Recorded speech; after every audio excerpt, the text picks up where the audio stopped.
Yes po. Mula sa Pilipinas hanggang Equatorial Guinea sa Africa, isang OFW na nagbabahagi ng buhay, kultura at pag-asa. Humanda ng i-like, follow at subscribe ang kwento niya. Rowel Francisco, aka Pinoy in Equatorial, dito sa Papato.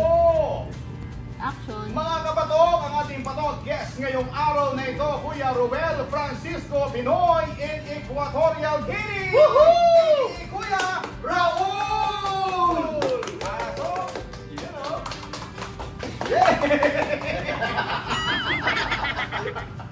Ayan, Kuya Raul! Magandang araw. Magandang araw po sa inyong lahat. Magandang araw po sa inyong lahat, mga amigo. Ayun, nakita ko na siya. For today's video, nandito po tayo sa may Metro Manila. At for today's video ay ayun na, nakita ko siya. For today's video ay meron po tayong pupuntahan. Andito na pala tayo.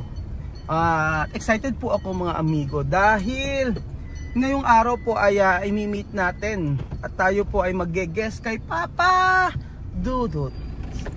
Dear Papa Dudut, tawagin nyo na lang akong sa pangalang nabubulol pa. Dear Papa Dudut, tawagin nyo na lang ako sa pangalang Elena. Elena Masokista. Elena. Ano tayo? Ngayon po, mga amigo, ay imimit natin si Papa Dudut at tayo po ay kukuda. At tayo ay makikipagbalitakan sa kanya.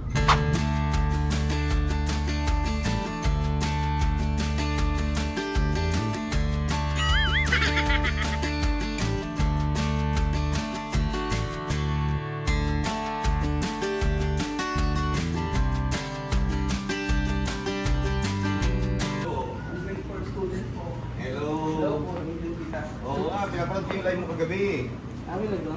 Oo. Kaya sabi ko, Papa Dudut, parang awa mo na. Kaya sabi ko sa kanila, ikaw ang i-guest. Kasi lagi ko napapanood yung mga video mo. Lagi ba? Dati pa, nanonood ako. Kasi yung mga kasama ko sa bahay, hindi, tahimik lang ako eh. Neto lang huli, medyo nalulungkot ako na alis na kasi yung mga Afrikano. Baka, kailan ba? August ano ba? August 9. Ay, 8. July 8. July 8. July 8 na. July 8. Ngayong akala ko August. July 8. Willing ka nga, nakalahati na lang yung gastos, di ba? Yung ticket, yung Marifan. Oo. Si engineer. Tapos medyo ano ko sa pangalan si Madam. Si Madam. Tapos si Belgium siyempre. Na laging tulog. Laging tulog. Ilan lang yung mga bata? Si Misma, si Sophie, si Alima, si Vivian, at saka si Amir. Kompleto. Oo! Lagi akong nanonood. Tapos nung nakapanood na kami, binabalikan ko pa yung mga luma. Mga luma. Oo, once in a while. Kailan mo napanood? Siguro mga 3 months ago. 3 months. 3 months ago. Tapos yung mga kasama ko sa bahay, sina Jonah, yung mga nag-aalaga sa baby ko, lagi silang nanonood. Pinanood ko ngayon po eh. Oo. Lagi din silang nanonood.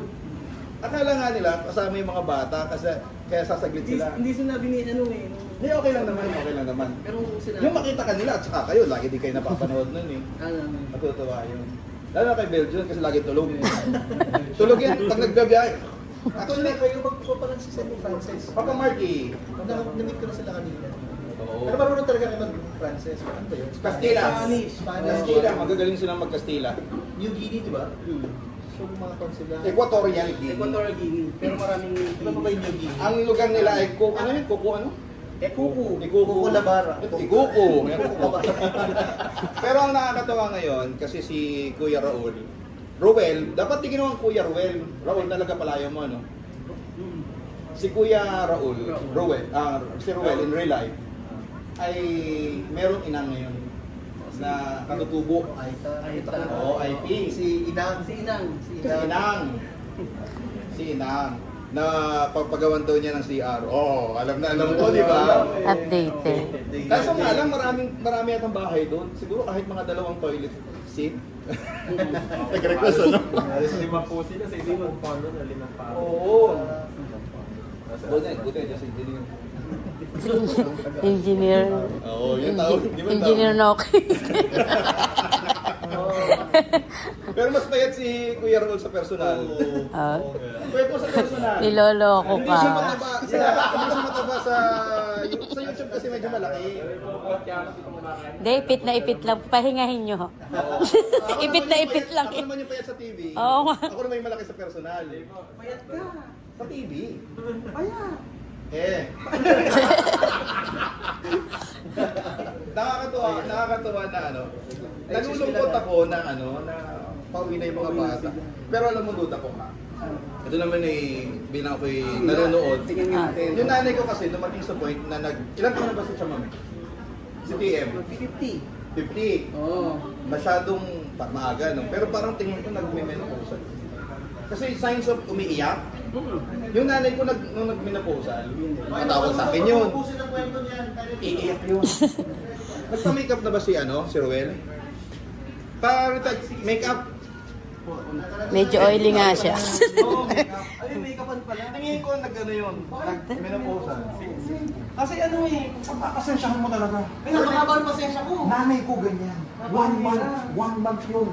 Tatawag sa amin, iiyak yun. Bila na siya umiyak eh. Tatawag sa akin, hindi magsasalita. Tatawag sa akin, sabihin niya, hindi na namin siya mahal. Ha? Oo, menopausal yan. Hormones. Kahapon yung iiyak na naman eh. Tapos tatanungin ko kung ano dahilan. Ano ako dahilan? Menopausal, kailangan si Perjun. Tapos sabi niya, Kailangan madiligan. ayaw, jutay. Tingin ko menopausal. Pagpapasensyahan mo talaga. Ilang taon na ba siya? 50. Ang ganun nga. Nag-early menopausal. Tingin ko ganun yan. Pagpapasensyahan. Hormones. Pag yan nahimasmasan mga 1 month, babalik sa dati. Pero bakit gano'n mga nababasa ko sa comment? Ano? Baka daw may gusto talaga sa'yo. Oo nga. Ano ba sagutin? Hindi, pwede naman daw si Belgium eh. Nagkatulo silang dalawa, no? Ayaw ako sagutin. Ay! Maraming magagawa. Alam mo, prior to this interview, ang dami ng interview ni Roel. Rated K. Kay Karen Davila. Hindi ka pa nagka-Tony Talks, no? Pag napanood ka nito, Pinunta ako, kaso nagsabay sila ng Karen Davila. okay. So pag napanood ko ni Tony Talks, ipapasalang na ito sa Quran. Sana nga Schedule maganda yung journey nila. Ang laki ng nagastos ni Roel. Ngayon kalahating million na naman. Million. 700,000, di ba? For the tickets. Lahat sila bukas. Naka-discount ako, naka-600. Malaki pa rin. More than a bit. Down payment na yun ng isang paro. Actually, alam mo ba, ang plano pa noon, after ngayon talagang taon, papagawa ko talaga sila ng bahay. Hindi nila nakita. So mami, if you're watching, nanonood ka ngayon. So mami. Kailangan Spanish ulit ako. Oo. Tampo. Kanta na tampo. Makakapraktikales ka. Dapat magpaka-practical na siya. Natutuwa nga ako nung may mga pumunta ng mga kababayan niya dun sa resort mo na maliit, yung pangalawa. Ayaw mo na. Yung malaki kasi yung una, di ba? Dun sa pangalawang resort niya, parang medyo nagbagong isip yung Chamamil. Isipin mo ang dami mga kababayan sa Chamamil na pumunta ng Pilipinas para mag-aral. Para magkaroon ng education. Gumagastos ng malaki. Sila, wala na silang gagastusin. Magtitiis na lang talaga siya na sa nararamdaman niya. Na tingin ko ay Hormones lang. oo, tingin ko ay menopausal. Mga 1 month lang yan. Makakabalik ka sa dati. Ticket na bili na. Ito nga, sobrang bait nga ni Kuya. Oo, ati sumasok kami. Sobrang bait nga ni Kuya Raul. Papayag siya na ma-refund na lang. Kahit kalahati. Tapos yung ma-refund, ibibigay pa kay Chamame pang-renovate ng kanyang kasa in Africa. Tapos meron silang kinakanta yung mga bata lagi eh. Ano yung magaling si Virgin? Memorize si Virgin. Kasi nila eh. Kumakain sila ng... Pwede, sample. Demokrasya. Yung demokrasya. Ano ang ibig sabihin nun? Thank you for the blessing. Si Belgian, ang galing mag-Kastila. Kumpare ni Jose Rizal. Kumpare ni Jose Rizal. Papadudod dapat pala sinabi natin si Chama. Kaya Hindi naman sinabi ng ano eh. Kasi kung sinabi natin yun, alam mo, mapapayuhan mo kahit papaano. tingin ko kasi siya, tingin ko talaga, menopause siya. Kasi ang nanay ko ay dumaan dyan. Magagalit yung nanay ko pag napanood to. Pero totoo naman kasi, 50 plus si Madra nung nag-menopause. Tatawag sa akin, iiyak, hindi magsasalita. Tatawag sa akin, biglang sabihin niya, hindi na raw namin siya mahal. Then, it took some time, mga 1 month, biglang bumalik siya sa dati. Kaya titiisin mo yan, isang buwan mahigit. Isang mahigit. Ay ba, ano eh, pamilito sila. So yung hope Yun na nga eh. Ano ba, may gusto ko tanong sa'yo yan? Kung ako alisin, nakaawa kasi ako sa mga bata. Ang gagawin na lang nila doon, anong sabi mo yung pagpunta ng Africa, yung sa huling vlog mo, gagawa na lang ng yoga. Di ba? At saka natutuwa ako, nagtatagalog na si Sophie. Ang galing ni Sophie magtagalog. Pinamataas ng grade si Sophie, di ba, sa school? Yun nga eh.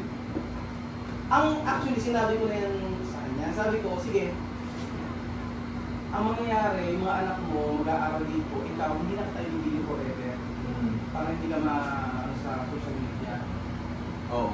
Ganun siya kapait. Kumbaga, para hindi mag-isip yung mga audience mo na, hindi, baka naman binibidyo mo para mag-monetize. Dumating pa sa point na si Ruben, nag-desisyon siya na dito ka stay, hindi ka ibibidyo. Basta mag-aaral yung mga bata. Tingin ko minapusan. Hello, para matapos na po ang mga pagdududa ninyo, tingin ko may hormonal imbalance. Hindi dapat pa-check up? Oo. Kaso hindi siya pwede ma-check up. Ganun ba? Pagka pina-check up mo siya, magagalit. Hindi siya papayag sasabihin na tanongin mo, pag mapay na naman hormones lang hindi ka tanongin. Siya mami, meron ka naman dalaw? Wala na nga daw. Ayun na nga. Kaya uminom siya ng baking soda raw para mawala yung dalaw niya. Baking soda. Baking soda. Ay, pagpapasensyahan. Parang bugso ng damdamin. Bugso ng damdamin. O, diba? Ganun kami ka-chismosa. Chismosa mga tao pala dito. Tapos yung mga sa labas, nakikilig pa sila lang.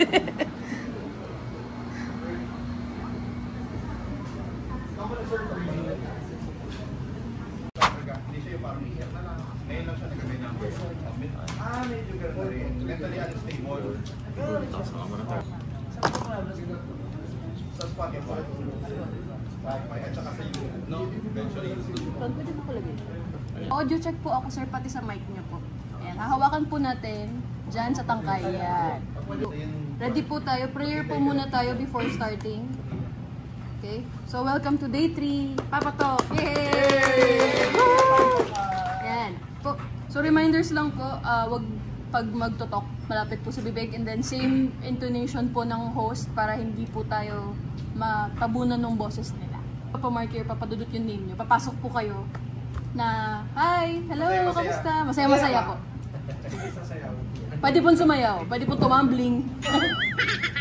Okay, ready? And 3, 2, 1, action! The Patok Podcast is back! Kakatok na sa mas pinatinding kwentuhan kasama ang mga patok na personalidad. Ako, ready na dyan ang mga papa nyo. Papa Marky here. Papa Dudut in the house. Let's talk what's patok dito sa Papa Talk Season 3 powered by Bingo Plus. Good. Next. And 3, 2, 1, action! Naku, maraming salamat sa lahat po ng sumusuporta sa Papa Talk. Hindi lamang sa Pilipinas, bagkos saan man sa buong mundo. Kaya naman binabati po namin kayo. Isang magandang umaga, magandang hapon, magandang araw ang ating mga OFW subscribers, ang mga TFC subscribers na nakikinig, nanonood ng Papa Talk saan man lupalop ng mundo. At syempre, nasaan man kayo ngayon, sumama na sa patok na kwentuhan today. Kami po yung mga papa dito sa Papa Talk, the first ever podcast powered by Bingo Plus. Kaya naman, i-follow nyo na po kami, i-stream nyo na po kami sa Spotify, and don't forget ang aming socials. Hanapin nyo, Papa Talk. At speaking of OFW, pinagin mo kanina Papa Marky, isang OFW na nagdala ng kultura ng Pinoy sa Africa ang makakasama natin ngayon. Wow, excited na ako. Ano kaya meron doon sa Africa? Na pwede nating matutunan sa ating guest ngayong araw na ito. Kaya naman, Kabatok, reveal! Action. Mga kabatok, ang ating patok guest ngayong araw na ito, Kuya Ruel Francisco Binoy in Equatorial Guinea! Woohoo! Kuya Raul! So, you know.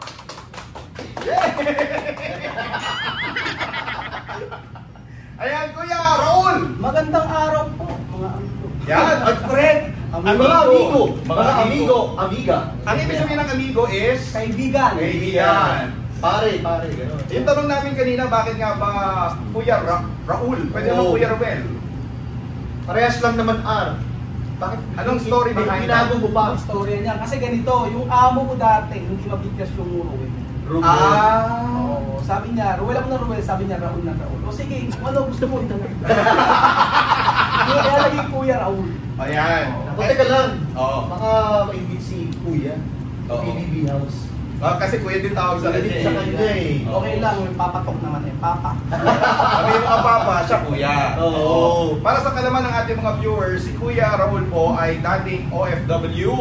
So kwentuhan mo naman kami, paano ka naging OFW? Ano ba talaga ang totoong unang mong trabaho or yun na ba talaga OFW na kagad? Yan. 20 years ako sa abroad. Ayun, tagal. Anong unang bansa ang pinuntahan? Saudi. Saudi. Saudi ako, never ako trabaho sa Pilipinas. Kaya sabi ko na mag-abroad na lang ako kasi kala ko madali.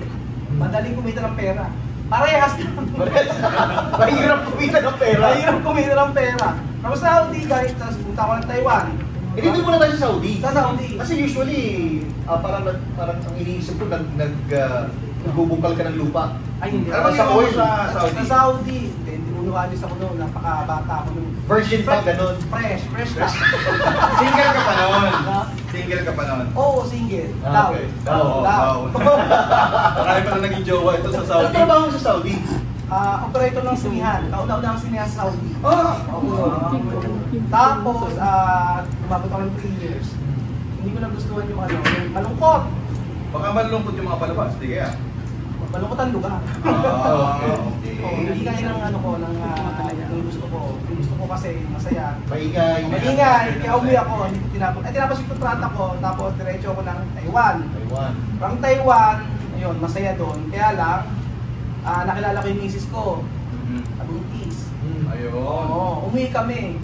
Taga sa Taiwan mo nakilala misis mo? Hindi, nasa Pilipinas. From Taiwan, kinuha ko siya. Okay. Classmate ko siya ng college. Ah. Tapos syempre, in love, kinuha ko siya. Sabi ko, kung hindi ka sasama sa Taiwan, hindi ka pupunta, hiwalay na tayo. Wow. Ano na una? Nabuntis mo muna siya o in-invite sa Taiwan? Hindi, nung nandun siya sa invite mo na.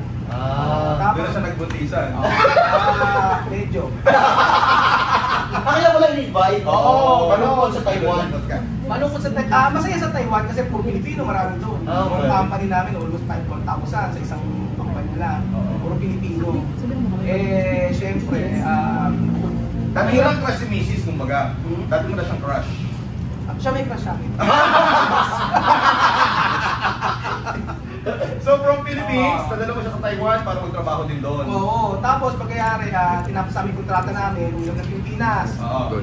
Ang nanay ko naman, umalis, punta ng Canada, walang magbabantay ng mga ari-arian niya. Kaya kami nagbantay. Tapos pagkayari noon, 3 years akong tenga. Pensyonado. Nung dumating ang nanay, kailangan na magtrabaho. Balik ka abroad. Balik abroad. Saan naman sa Dubai abroad? naman. Dubai. Papunta ko ng Dubai, yun nga.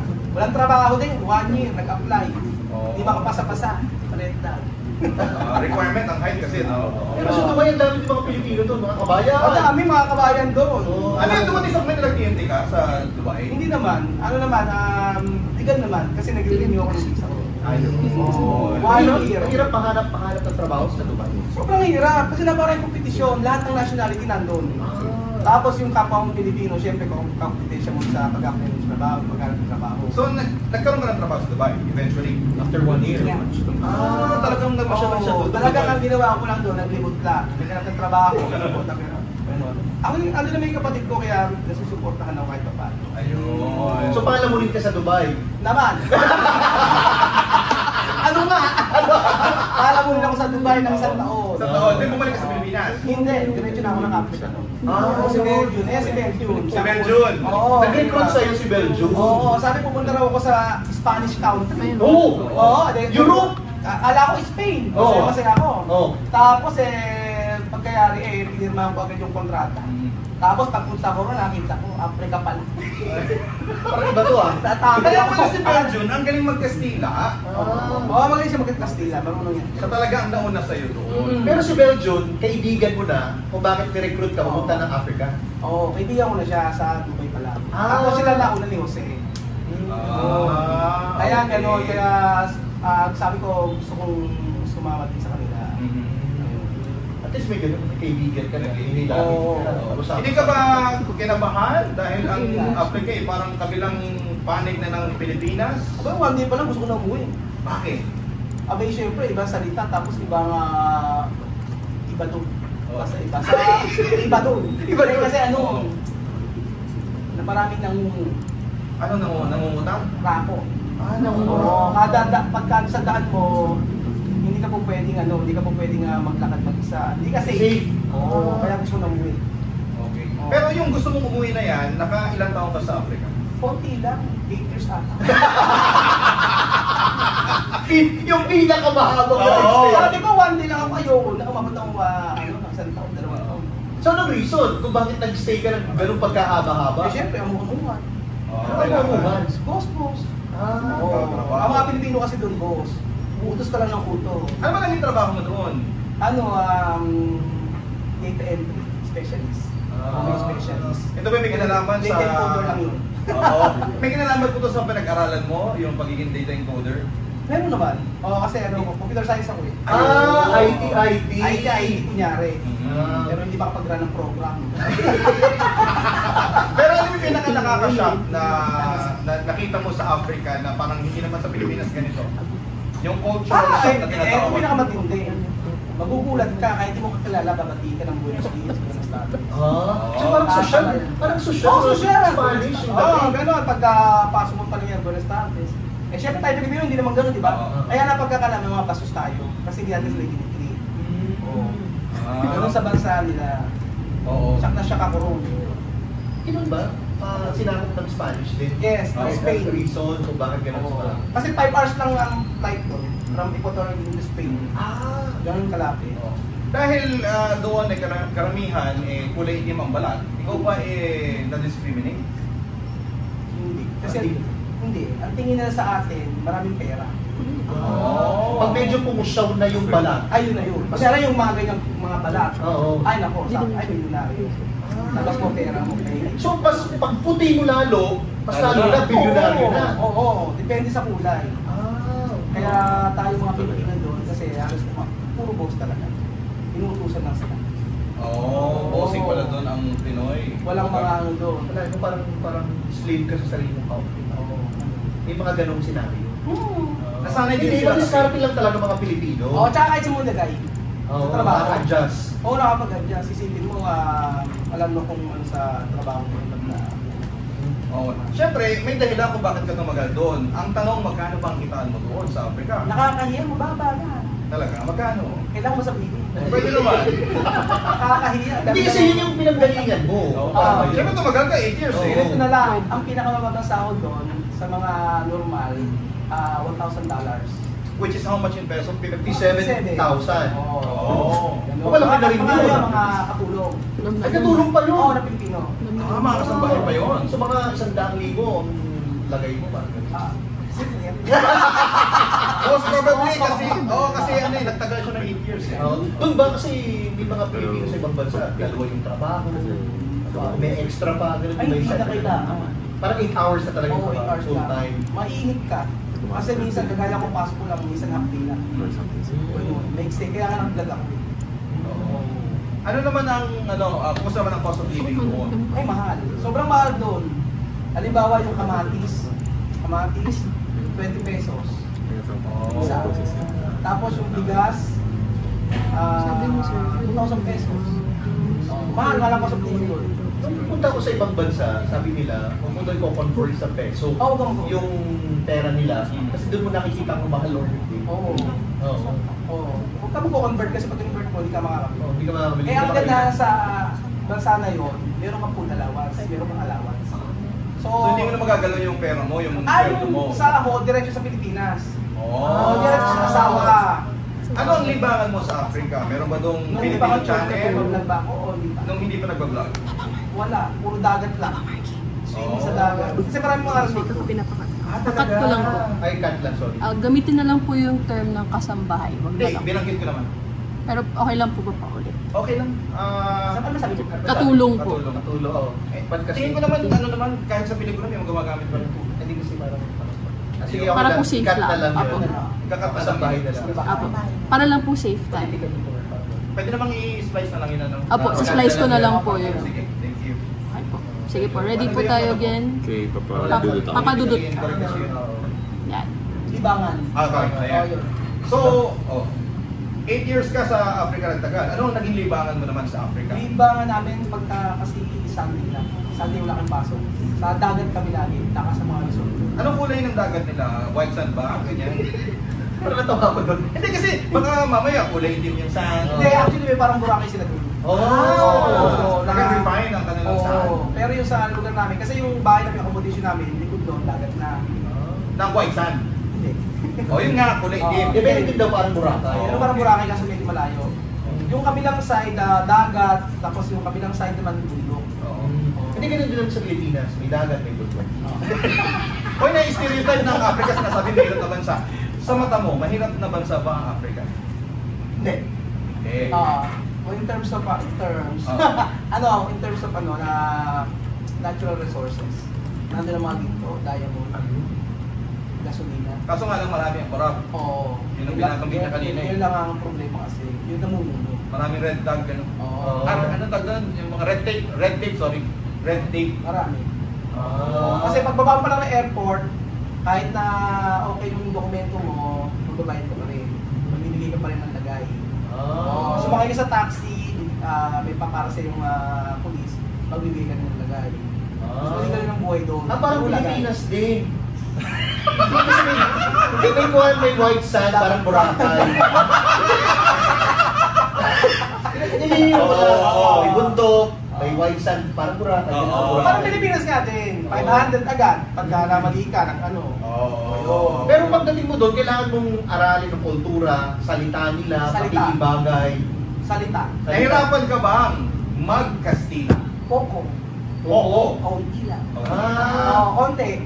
Kasi anyway, araw-araw ko nakakausap ng mga lokal. Araw-araw yun. So, pagkakausap mo sila, talaga matutulog lang kasi. Kailangan mo bumili ng diksyonaryo. Hindi. Okay. Pagka bumili ka ng dictionary, hindi mo talaga masutunan. Mas mainam talaga na conversation. Kahit mali-mali Spanish mo, diretso mo lang, maintindihan ka nila. Sila na mag-a-adjust. May English ba sila doon o talagang Spanish? Spanish lang, tsaka French. Tsaka yung local na...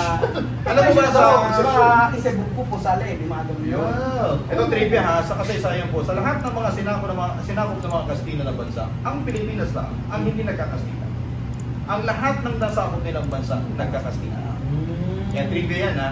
Hindi kasi ayaw talagang matuto way back then kasi nga para maintindihan sila. Yung mga Kastila ang nag-aral pa paano magtatagalog. Oo. Ganun. So ayan. Sayang nga. Pero magaling mag-adapt ang mga Pilipino ha, kasi tutunan mo kaagad mag-Kastila. Kailangan kasi hindi ka na maintindihan sa trabaho. Ano ba mga unang mga salitang natutunan ni Kuya Raul? Siyempre, dinero.